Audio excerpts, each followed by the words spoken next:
تعالي ب10 جنيه هنعمل الحواوشي الاقتصادي وب10 جنيه فقط. يلا بينا نبدأ الفيديو.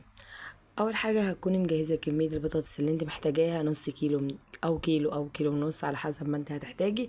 وهنبتدي ان احنا نخرطها ونعملها مكعبات. هنروح نازلين عليها بمية تكون ساقعة، وهنبتدي نحطها على النار لحد ما تستوي خالص. وهقول لكم على طريقة حلوة انا بحب اعملها وبتنجزني جدا جدا، سهلة وبسيطة. هتبتدي ان انت تجيبي الكبة بتاعتك، وهنبتدي ان احنا نحط شوية بشوية في الكبة وهنضربهم وهنطحنهم كويس جدا جدا لحد ما تلاقيها معاكي البطاطس بقت عاملة يعني بقت مفرومة. هتعملي الكمية كلها بالشكل دون. لو انتي مثلا ما عندكيش الكبة ممكن تستعملي مج تهرسي بيه. لو عندك الهراسة ممكن تعملي بيها برضو. كل حاجة سهلة جدا، بس انا بستسهل دي. بتطلع لي الوصفة جميلة جدا، وبتطلع لي. غير كده انا ببقى حابة البطاطس عايزاها تكون كلها مهروسة، كلها تكون زي بعضها. هنبتدي بقى نروح على النار على طاسة او صينية، هنبتدي ننزل فيها بشوية من الزيت، عليهم معلقة كبيرة من السمنة، وهروح نازلة بحوالي بصلتين كبار او 3 بصلات كبار. هتفرميهم برضو في الكبة وتنزلي. مش هياخدوا معاكي لون، هيكون كل حاجة ني في ني. وبعد كده هبتدي اروح نازلة بحوالي 5 فصوص من التوم مفرومين، وهبتدي ان انا اديها التقليبة بتاعتها الحلوة دي. طبعا انتوا مش شامين الريحة كانت جميلة جدا جدا، وانتوا عارفين ريحة التوم بتبقى تحفة. هبتدي اجيب 2 من الطماطم، هكون مخرطة مكعبات، وتروحي نازلة بيهم بالشكل اللي انت شايفاه ده. هتبتدي ان انت تمشي معايا خطوة خطوة علشان خاطر الوصفة تطلع معاكي جميلة جدا زي ما بتطلع معايا.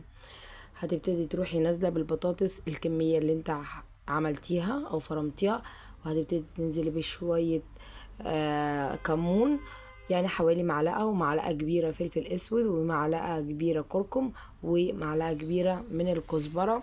وطبعا هتحطي الملح، وهتحطي وحدتين مرقة ماجي. عايزة بالفراخ حطي، عايزة باللحمة حطي، عايزة تستغني عنها حلوة جدا برضو، عايزة تستغني براحتك.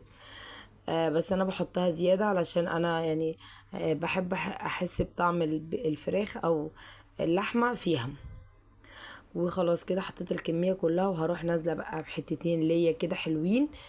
وهتبتدي ما عندكيش ليا ممكن تستغني عنها برضو، وهتبتدي تقلبيها. بس عايزة اعرفك ان هي اللي هي بتدي الوصفة دي طعم، بتخليكي في حتة تانية خالص. لو هتجيبي يا ستي مش ربع كيلو، هتجيبي 8 كيلو، هتعمل معاكي الوصفة دي.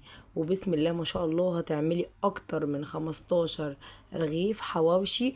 هيكفي، يعني مش هقولك عيلة، هيكفي حوالي 15 فرد او 20 فرد. وهبتدي بقى ننزل بالملح بتاعنا، وطبعا هتظبط الملح بتاعها كويس جدا جدا.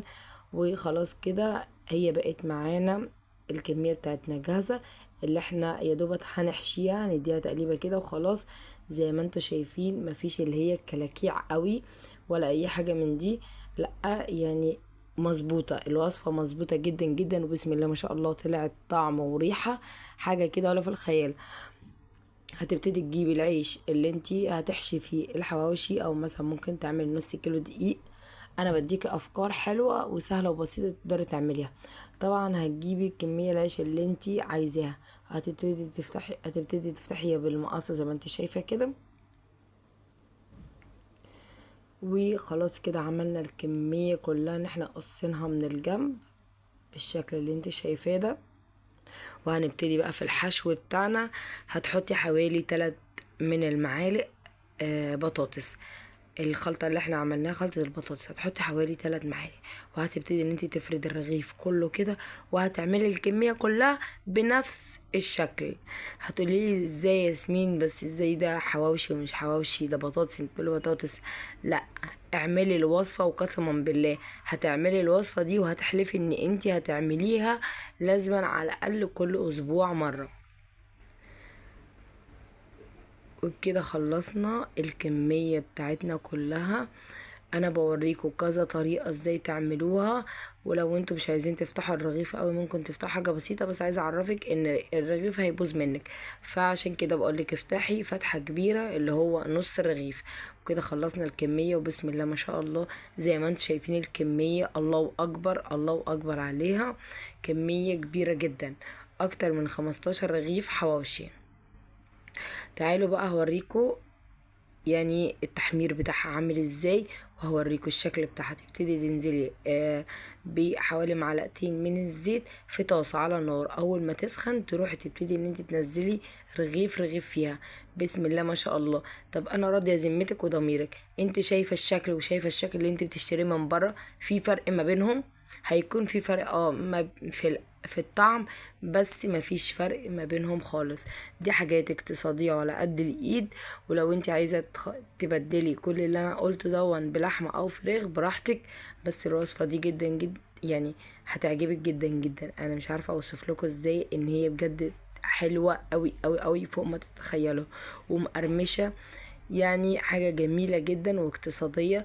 اهم حاجة لو وصلتوا معايا الفيديو لحد هنا، يا ريت ما تنسوش تصلوا على النبي وتحطوا لنا تعليق، ولو ما اشتركتوش معانا تشتركوا، فضل وليس امر. مع السلامة.